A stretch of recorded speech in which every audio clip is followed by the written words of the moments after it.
Europe did not fall into war overnight. It slid into it, quietly, politely, with handshakes, treaties, and smiles hiding loaded guns.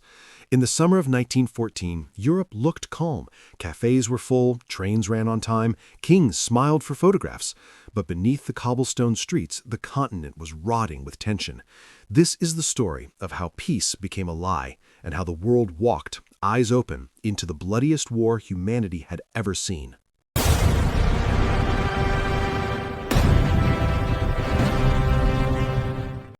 At the dawn of the 20th century, Europe believed it was unstoppable. Empires stretched across maps like gods claiming territory. Britain ruled the seas. France dreamed of revenge. Germany burned with ambition. Austria-Hungary clung desperately to power. Russia watched, patient, paranoid, and armed. But this power came at a cost. Europe was not united. It was crowded. Crowded with empires, crowded with pride, crowded with fear. Every nation watched its neighbors the way men watch enemies in a dark alley, smiling but ready to strike. The first spark was nationalism. People no longer saw themselves as subjects of empires. They saw themselves as nations. Serbs wanted Serbia. Slavs wanted freedom. Germans wanted greatness. French citizens wanted their stolen land back. The Balkans became a powder keg. Austria-Hungary ruled over people who hated being ruled. Ethnic groups whispered rebellion in taverns and churches. Every assassination attempt felt inevitable. Europe wasn't just divided by borders, it was divided by identity. And identity, once weaponized, is impossible to control. Then came the alliances.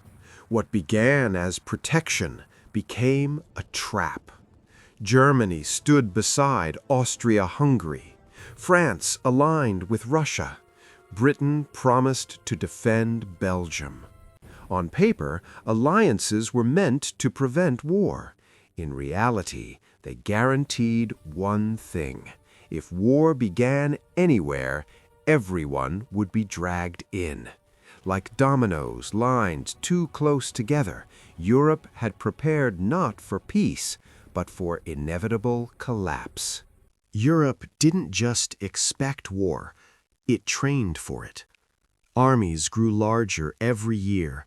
Battleships darkened harbors. Factories produced weapons faster than diplomacy produced solutions. Military leaders wrote plans for wars they believed would last weeks. No one imagined trenches. No one imagined gas. No one imagined millions dead. War was romanticized.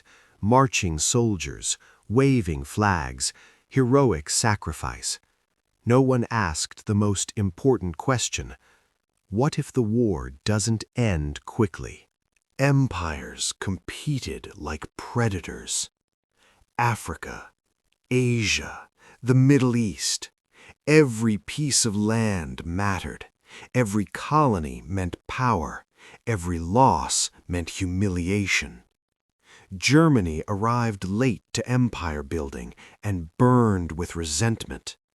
Britain and France held vast territories. Germany wanted its share and was willing to fight for it. Imperial competition turned diplomacy into rivalry, and rivalry into hatred. On June 28, 1914, in Sarajevo, a wrong turn changed history. Archduke Franz Ferdinand, heir to the Austro-Hungarian throne, rode through streets lined with tension. A young nationalist waited. A pistol fired. 2 lives ended, and the world began to burn. Austria blamed Serbia. Germany promised support. Russia mobilized. France prepared. Britain watched nervously. Diplomats sent telegrams.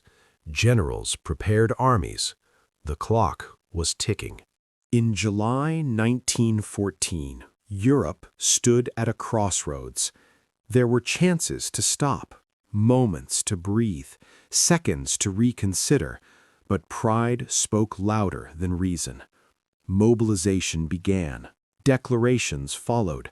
Borders ignited. What began as a regional crisis became a global catastrophe. The world had crossed a line it could never uncross. World War I was not caused by a single bullet. It was caused by decades of fear, ambition, silence, and unchecked power. Europe didn't stumble into war blindly. It walked into it knowingly, convinced it could control the fire. Instead, the fire consumed everything. Empires would fall, borders would shatter, millions would die, and the world would never be the same again. This was not the end of peace.